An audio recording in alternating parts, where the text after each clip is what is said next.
Hey, and welcome to the Meditations and Musings podcast. I'm Elena Lipson. I'm a mama, I'm a wife, and I'm the founder of the Divine Self-Care Circle membership and the Virtual Retreat Academy.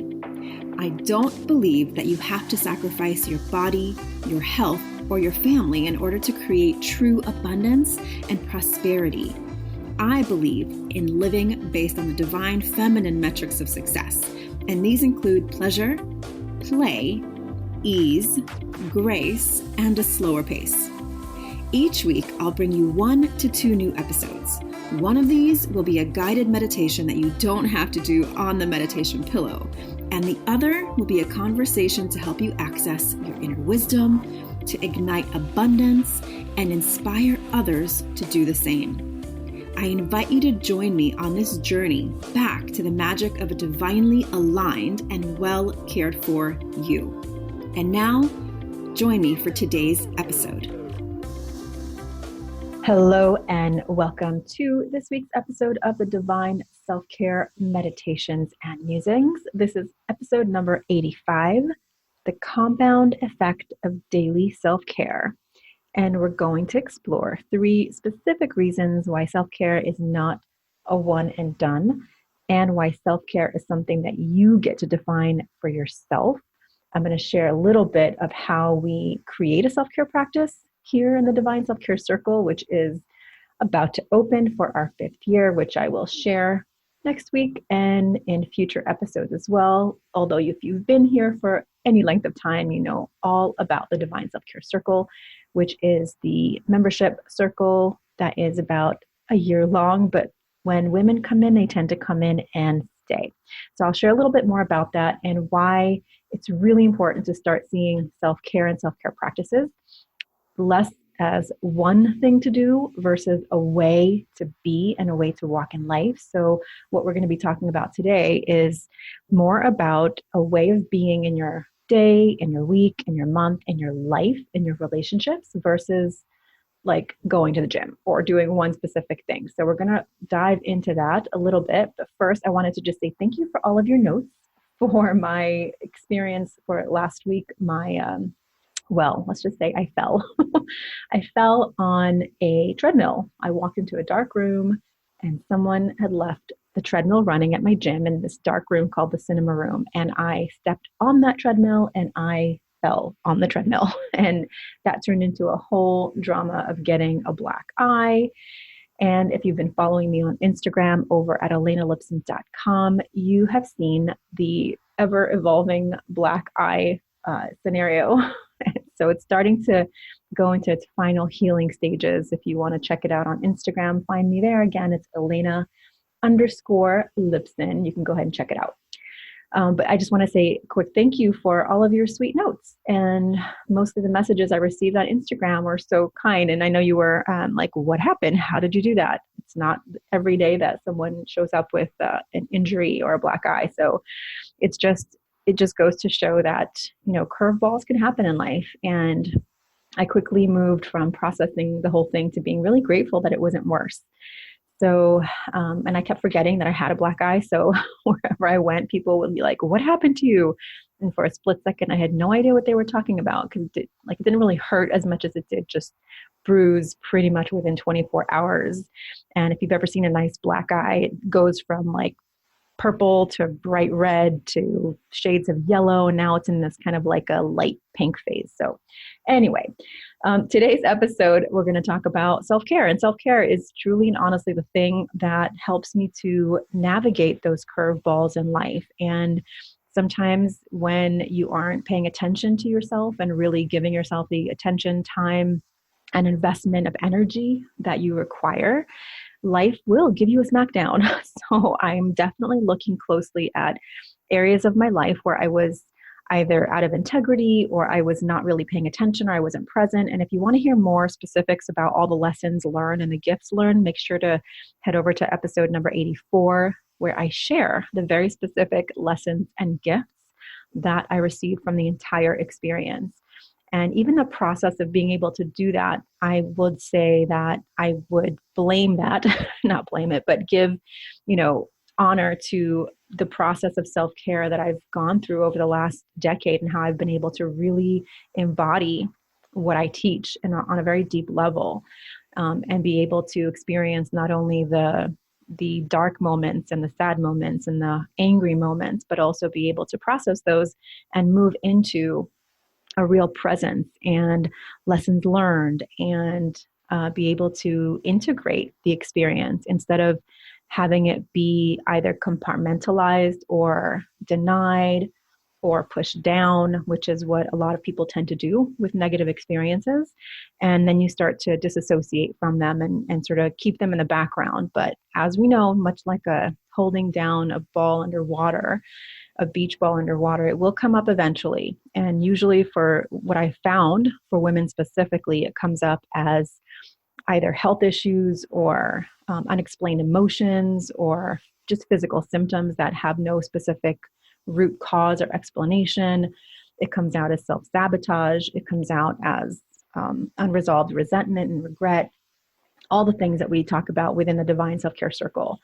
So today I wanted to share a couple of things. First, self-care in general is, to me, it's a process of embodiment. Your embodiment meaning that which you want to create in your life and the way you want to feel, the way you want to be in your life has a commitment element to it, but also it's not a static destination. So whenever I help women to think about self-care and embodiment and creating new habits, there are 6 P's of embodiment that I teach as a framework, which I'm going to just quickly review right now. I talk about it in length in an earlier episode, and I'm going to be sharing more details of this over on my Instagram account. But for today, I want to give you just a quick journey through the 6 P's of embodiment that I teach. And then I'm going to share with you the 3 whys of the compound effect of daily self-care and why it's not just a one and done. And then I'm going to give you a kind of a what's next, what now, how do I start? What do I do with this? Even though you might understand at a mental mind level that self-care practices is something that you want to do based on the women that I work with and deal with, and have had a lot of marketing sort of, reflection on and conversations and just from clients. You might know what to do, but you might be stuck in understanding, like, how do I do this on a daily basis? I know that over the long term, I want to maybe, go to the spa more, or spend more time with my friends, or read more books, or whatever self-care means to you, or just even have the ability to feel well in your body and take care of yourself and your health, but you might not know where to start. So I have some ideas for you that I'm going to suggest that work really well for the hundreds of women that I've worked with intimately, and also the thousands of people who've actually tried this practice that I teach on an ongoing basis. So I'll share that with you at the end of the episode, as well as the link to go ahead and try it for yourself right away. No need to wait. So let's start with the 6 P's of embodiment. Whenever you are starting a new practice, especially a self-care practice, it's really important to have a filter especially when you're learning from somebody else, because everyone is so different. We're the same in a lot of ways. We want to be healthy. We want to have friendships. We want to be connected. We want to have time for play and do work that we love. But when it comes to creating self-care practices, there are definitely things that work, like best practices, like nature and meditation and rest time, all those things. But when you start to create the practice, it must fit into your life in a way that works for you. So whether you're in your 20s or 30s and travel a lot and don't have any kids, or whether you're someone who has 2, 3, 4, 5 kids, right? Your life is going to look very different. So when you start to scroll Instagram or Facebook and start seeing other women who are traveling and being, committed to their yoga practice for an hour every day and doing things that you wish you were doing, you start to psych yourself out because you see them doing something that is simply not a fit for your life. That's it. So the first P is to personalize self-care. Personalize it to what fits into your life right now. If all you can do right now, because you've got a full life and you haven't really been able to declutter your schedule, or you're just in a phase of your life where you have a lot going on. You might be taking care of a parent. You might be taking care of kids. You might have a business you're running. You might have a full-time job and just a lot going on. To personalize it would be, for example, to say, okay, I've got a really full schedule right now, and I don't see any way to really commit to doing an hour of yoga every day, but I can take a 10 or 15-minute walk. I can take a walk on my lunch break. I can start my day with a walk. I can choose to, instead of putting on a Netflix show at the end of the day, I can put on a yoga video for 10 minutes, or I can just put on some music and dance. So personalizing it to you is very important, right? Once you look at your calendar and you look at your life, you say, what is the minimal self-care that I can do every single day that would feel really, really good, even if it's just 5 or 10 minutes? You might be thinking, well, 5 and 10 minutes is not going to make a difference. But if all you do every morning, and I'll get to this specific practice a little bit later, but if all you do is remind yourself to stop and breathe for a minute every few hours, you will start seeing the benefits of commitment to just that one little practice. There's lots of apps now that help you to create a new habit, because really all self-care is a habit. It's a habit of committing time, energy, and attention to your wellness and to your overall well-being. So again, the first P is personalize. The second P of the embodiment practice is to prioritize, meaning if you just think that you want to do things for yourself and take time for your own wellness and well-being, but don't really write them down or put them onto your to-do list or your calendar. Like, to-do list is step one, but your calendar is actually the place that you can really commit to being the person that you want to be. Are you someone who commits to investing time in yourself, or are you someone who just thinks about it and never quite does it, so you have all this guilt about not doing what you say you're going to do? So the first step is to prioritize it. If you want to commit to starting a small practice, a new habit, put it somewhere where you will be able to actually claim the time to do so. Whether it's doing a quick workout in the morning, whether it's taking time to call a friend on a regular basis, or whether it's time to read a book that you've been wanting to read instead of scrolling through social media. By putting it onto your calendar, you will be able to actually look at it, and that part of you in your mind that wants to intellectualize your self-care will be really happy, because it likes to check things off, right? We as human beings like to check the box off. So you'll be much more likely to do it. You can also prioritize it with a friend. Having a friend who holds you accountable and you hold them accountable, maybe you do it together. You say, hey, how about for the next 5 days, we both commit to taking a walk every day for at least 10 minutes, or maybe even doing it together. That is a very powerful practice that will help you to prioritize your self-care and really embody it. The third P is permission. Giving yourself permission to want what you want and to take care of yourself. If you're like most of the women I work with, including myself, you like to do things for other people. But what I've learned along the way is if you're doing something for someone else and it's out of a sense of obligation, and you're not also giving an equal or more amount of that time to yourself, you start to get depleted. So the place that you're giving from is actually an empty well or an empty gas tank, whatever metaphor works for your visual representation. To give yourself permission to actually desire and want and need the time to commit to yourself is a really good place to start. Now, what I found is it's actually an ongoing permission granting. You might do it once, twice, 3 times, even for an entire 6 months, but then all of a sudden priorities start to shift and you have people who are needing your time. I call this OPP, other people's priorities. You are granted full permission to give to yourself first, because then other people's priorities will be, it'd be easier to come from a place of saying yes because you want to, instead of yes because you think you have to, and then overwriting what you already have on the calendar as committed time to yourself. So that's permission. So far we have personalize your practice, prioritize your practice, and grant yourself permission to actually do it, right? Now, the fourth P is promises. I call these sacred promises because in order for you to actually do that thing that you say you want to do, is you have to commit to yourself. I can remember when I was really young, when I was a young girl, and I remember my dad and I had this thing where, like, if he would promise me something, that was it. That was like the be all end all, and I would not let up. If he said he was going to do something and he said the words, I promise, which I would consistently make him say, then I felt like that was a contract and I expect that contract to be fulfilled. So this is the same kind of indignant approach to self-care that you can have with yourself. If you promise yourself that you're going to start doing that one little thing that's going to make you feel better over time, then that's a sacred promise.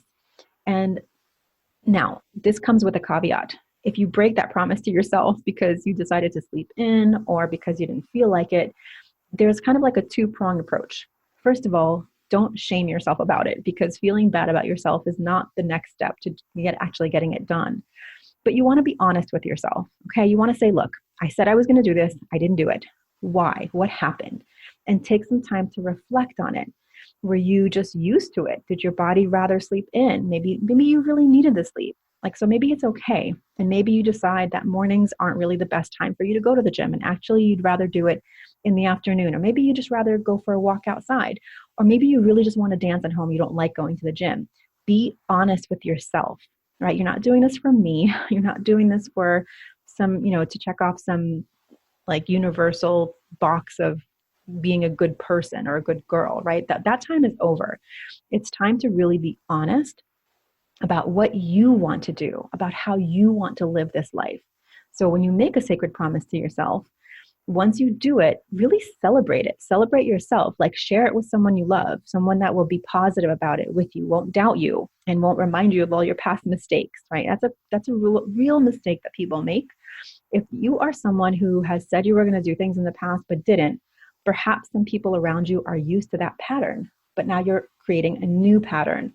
So if you're going to share your goals and your results with someone, make sure you're doing it with someone who really believes in you and really knows that you're ready for change. So that's a sacred promise. The fifth P is practice.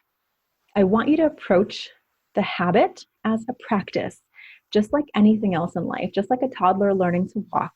You're not going to yell at that toddler for falling down the first time or even the 100th time they try to walk. You're going to have patience, and you're going to understand that perseverance is part of the package. And so just approach it as a practice. If you mess up, just try again, learn the lesson, and try again. That's really what all of life is, right? It's like a practice. And the sixth P is presence. This is all about, and a culmination of, how you show up to the world, how you show up to yourself, how you show up to your dreams and visions, and how you show up to the most important people in your life. So once you are embodied, meaning you're living based on integrity and being aligned with what's most important to you. And this isn't about perfection. Notice there were no perfection. That was not one of the P's. It's about presence, right? So your energy gets infused by your passion, by your sacred promises, by the permission to prioritize yourself and doing it on your terms, by personalizing it. So those are the 6 P's. And then I threw in another P just as a bonus, and that is pause. Anytime something isn't working, take a pause and reevaluate it. And in fact, pauses work great as a physical pause as well. If you're working on something and you're finding that you're stuck, or if you're creating something but it's not feeling right, don't just push through. Take a pause and reflect to see if it's really the right practice for you. If you're just doing yoga because you think you have to, if you're just, doing a certain type of self-care practice because you think you have to, it's never going to stick because it's not about you and your deepest desires. Now, that's not to say that you're not going to try something new because someone recommended it to you, but you always want to ask yourself, what do you need? How does your body like to move? Do you want to be in nature? And nature is one of those, everyone can benefit from being in nature. So that's kind of a no-brainer. But when it comes to movement, for example, for myself, I love to dance. So when I create my weekly calendar, I always put down at least 2 or 3 times of going to Zumba class with my favorite dance teacher. So that's a commitment I make to myself. There are weeks that I only go once because my schedule gets a little wonky, but for the most part, I stay with that calendar because I don't schedule anything else around it.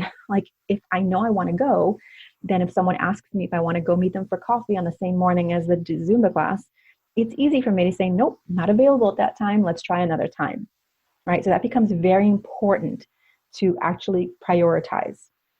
So those are the 6 P's of embodiment: personalize, prioritize, permission, promise, practice, and presence. And we work that as a cycle, right? Because sometimes you'll do one thing for 6 months and all of a sudden you realize not working anymore. I'm going to try something else. So you personalize again and you prioritize it. You give yourself permission to claim the time on the calendar. You commit to it by making a promise. You hold it lightly by treating it as a practice. And you notice how your presence changes as a result. It's a cycle. So those are the 6 P's of embodiment of self-care. So now I want to give you 3 reasons why and the benefits of doing the daily self-care in small increments. It's a compound effect, just like saving money over time. If you do it consistently over 10 years, 20 years, you will see major benefits versus only saving once in a while when you have extra money, right? So self-care is kind of the same thing. It's an investment. Sometimes the investment's really small. It's maybe 3 to 5 minutes of a practice that you do, but you do it every day. And then you notice maybe a week goes by, or maybe a month goes by, and you start noticing that you're feeling better. So you start to add on more, right? So that's the same way money investment works. When you invest a small amount over time, it builds over time because it's a compound effect. The same thing with the self-care results. So the first reason we do it is because we want to feel good. Not all of the time, not 100% of the time, but what starts to happen is, just like the curveball that was thrown to me when I stepped on that moving treadmill and fell, I could have let that derail me in a big way. Now, that's because I was right at the beginning of a launch process for my Divine Self-Care Circle. I'm about to host a 5-day challenge on magic morning practice. So it was a really interesting crossroads, right? I could have just said, oh, this happened to me. I have a black eye. I can't record any videos. I can't do anything. I need to rest. It could have really thrown my game. But because I already have a really solid self-care practice embedded in my life, a mental one, an emotional one, a spiritual one, and a physical one, I was able to ride that dip and be really present with everything that I needed to give myself in terms of like self-care and be able to come out of that valley in a less dramatic way. I was able to cry through it. I was able to journal through it, have good conversations, give myself and my body some rest, and really show up for myself in a way that I wanted to. And that felt really good to me. And the same thing happens, I could have easily just said, again, I'm not going to do this. So feeling good, not 100% of the time, but what happens again over time is you get to really be honest with yourself when you're not feeling good. Give yourself time to rest, but not quit, right? So many people are more addicted to the highs of feeling really good. But when you're not feeling so good, you let that become a block, a boulder, a barrier, instead of just honoring that you as a woman have cycles and rhythms in your life. And sometimes, whether it's an external curveball or an internal curveball, meaning all of a sudden you find yourself feeling off or misaligned or sad or angry or something happens. And instead of making it a boulder, it becomes a pause. That's where that 7th P comes really, really crucially into play, because you understand that just because something happened in your life doesn't mean that it's a reason to quit what you're doing.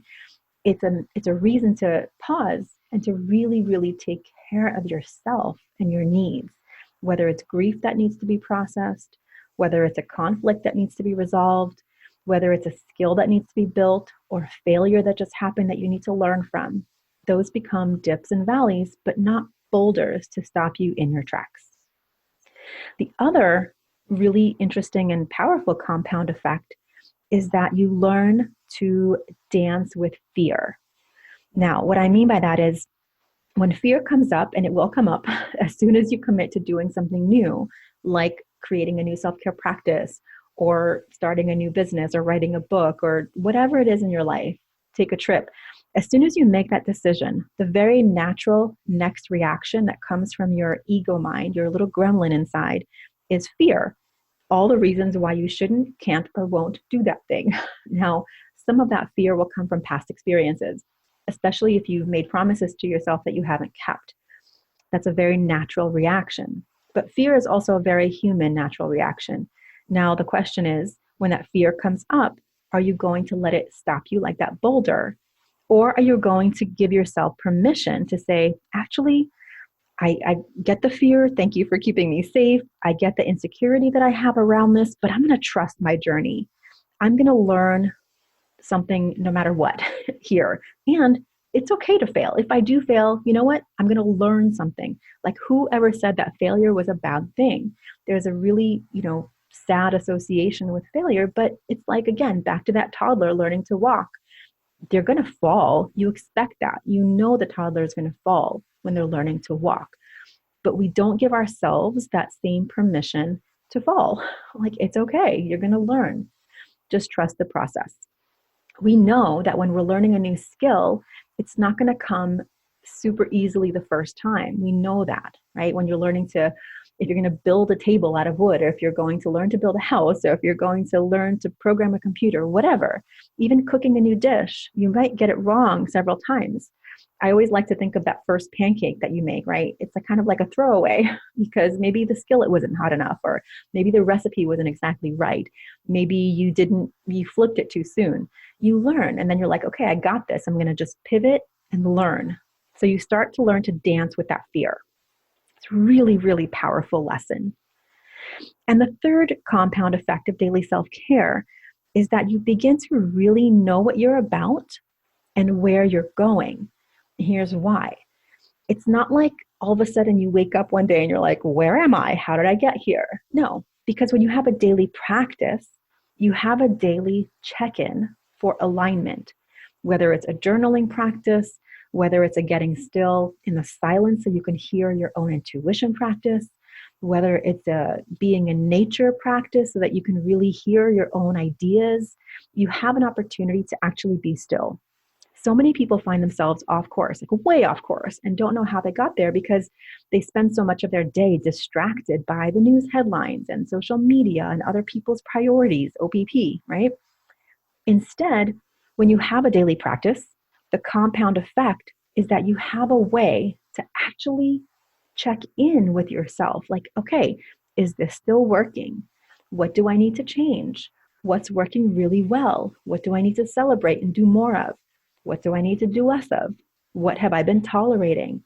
These are the kind of questions that I ask my clients, and they're very powerful questions because, first of all, asking questions of yourself is how you start to change and pivot and grow.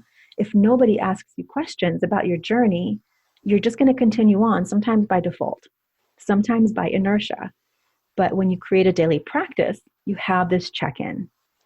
So just to remind you, the three benefits, the compound effects of that daily self-care practice is one, you start to feel good, not 100% of the time, but you learn how to navigate those dips and valleys in a much more efficient way. Number two is you get to dance with fear because you start to trust your journey so much that you learn it's okay to fail, you're going to learn something here, and you grow and develop as a person. And you become a really great example for all those people around you of someone who is resilient and knows how to fall, learn their lesson, dust themselves off, have a good cry, and then move on. Resiliency is a really powerful result of a daily self-care practice. And the third compound effect is that you really know what you're about and where you're going. The journey becomes clear, but it's also becomes part of the destination. You actually have this daily check-in. You get to enjoy the journey because you're not blind to your own desires. You're not blind to the barriers in your way. You just start to figure out how to get around them or over them or through them, right? And a lot of time, those barriers are just stories that we're telling ourselves about our own capacity, about our own capabilities, about our own strengths. And so the more you start doing things that you're scared of, but doing them anyway, dancing with the fear, remember that one? You start to really build up your own inner fortitude and you start to advance on the journey. You start to become more effective in your practices. You start to have a vision that becomes more clear and you actually start to enjoy the journey. Those are the compound effects of daily self-care. So what now? How do you start? What do you do?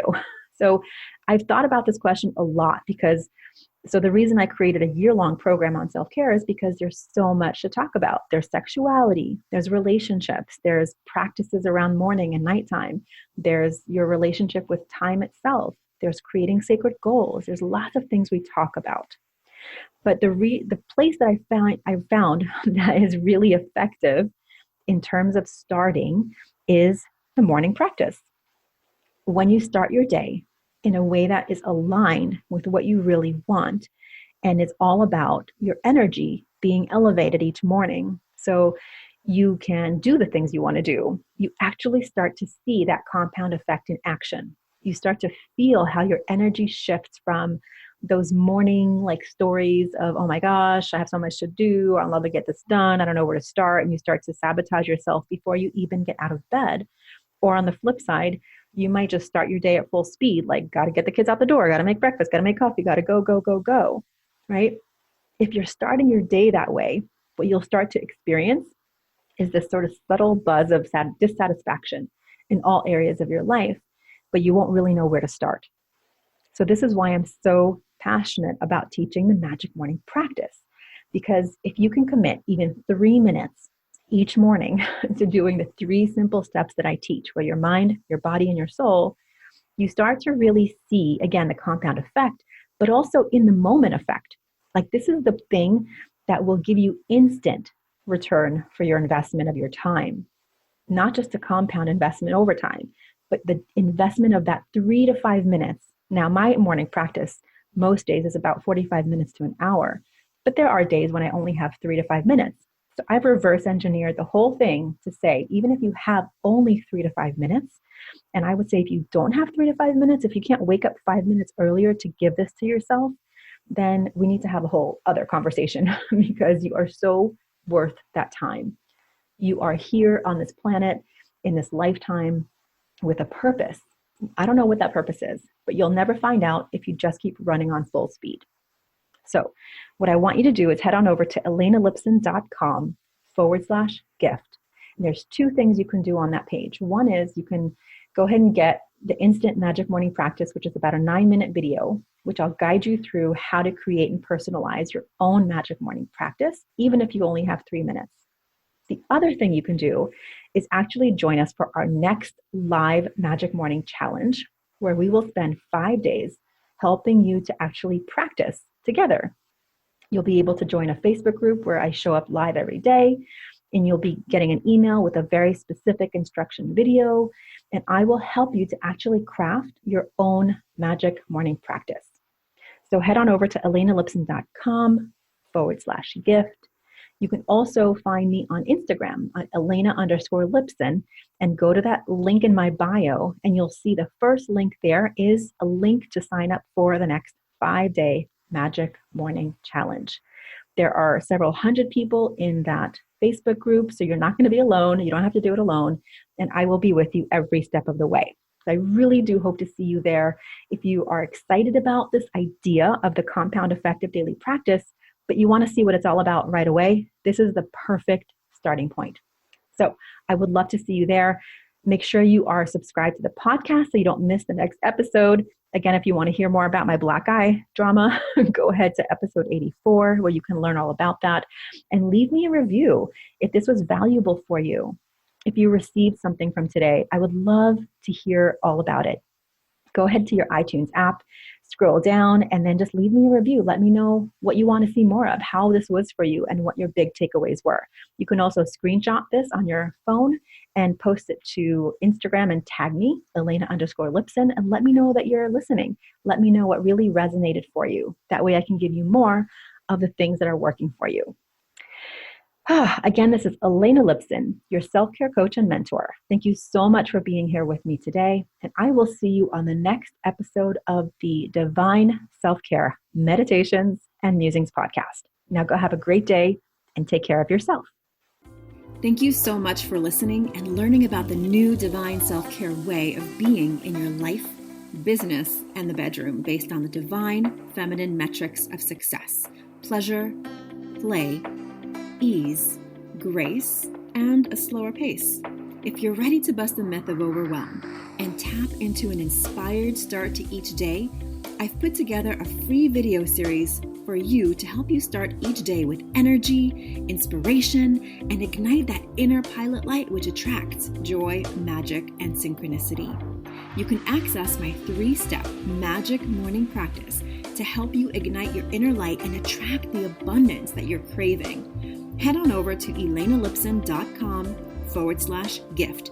And if you enjoyed this episode, I would so love if you share it with a friend, a sister, a mother, a daughter, and please leave a review. That is how the magic starts to ripple out. Here's wishing you a day full of beauty, magic, and divine self-care. I'll see you next time at the Meditations and Musings podcast.